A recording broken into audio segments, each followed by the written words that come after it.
Hello दोस्तों, स्वागत है आपके अपने यूट्यूब चैनल ऑल एग्जाम में। आज हम देखेंगे सेट नंबर 58। तो चलिए शुरू करते हैं। पहला प्रश्न, भारत में सहकारी बैंकों का स्तर त्रिस्तरीय है। भारत में सहकारी बैंकों का स्तर त्रिस्तरीय है। अगला प्रश्न, 4 बैंकों को मिलाकर यूनाइटेड बैंक ऑफ इंडिया की स्थापना की गई थी। 4 बैंकों को मिलाकर यूनाइटेड बैंक ऑफ इंडिया की स्थापना की गई थी।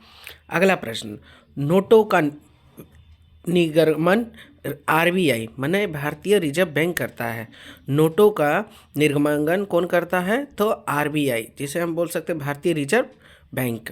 नोटों का निर्गमन न्यूनतम कोष प्रणाली द्वारा किया जाता है। नोटों का निर्गमन जो है न्यूनतम कोष प्रणाली द्वारा किया जाता है।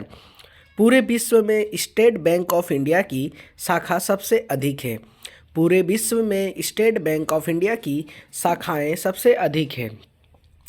स्टेट बैंक की सहायता के लिए एसोसिएट बैंक की स्थापना 1958 ईस्वी में की गई थी। स्टेट बैंक की सहायता के लिए एसोसिएट बैंक की स्थापना 1958 ईस्वी में की गई थी। भारत के विदेशी व्यापार को वित्त एवं अन्य सुविधाएं एग्जिम बैंक उपलब्ध कराता है।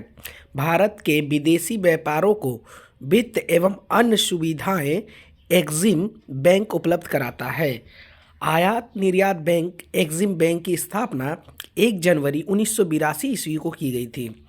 प्रश्न पूछेगा, आयात और निर्यात बैंक जिसे हम एग्जिम बैंक की स्थापना 1 जनवरी 1982 ईस्वी को की गई थी। देश का सबसे बड़ा फील्ड संगठन भारतीय जीवन बीमा निगम है। देश का सबसे बड़ा फील्ड संगठन भारतीय जीवन बीमा निगम है। जानकी रमन समिति का संबंध प्रतिभूति घोटाला से है। जानकी रमन समिति का संबंध प्रतिभूति घोटाला से है। पृथ्वी 4 जुलाई को सूर्य से सर्वाधिक दूरी पर रहता है। पृथ्वी 4 जुलाई को सूर्य से सर्वाधिक दूरी पर रहती है। पृथ्वी पर अक्षांश रेखाओं की संख्या 180 है। पृथ्वी पर अक्षांश रेखाओं की संख्या 180 है। उत्तरी गोलार्ध में 23.5 डिग्री नॉर्थ को कर्क कहा जाता है। उत्तरी गोलार्ध में 23.5 डिग्री नॉर्थ को कर्क रेखा कहा जाता है और साउथ को मकर रेखा कहा जाता है।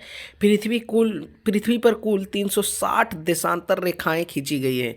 पृथ्वी पर कुल कितनी देशांतर रेखाएं खींची गई हैं? तो 360। धन्यवाद दोस्तों।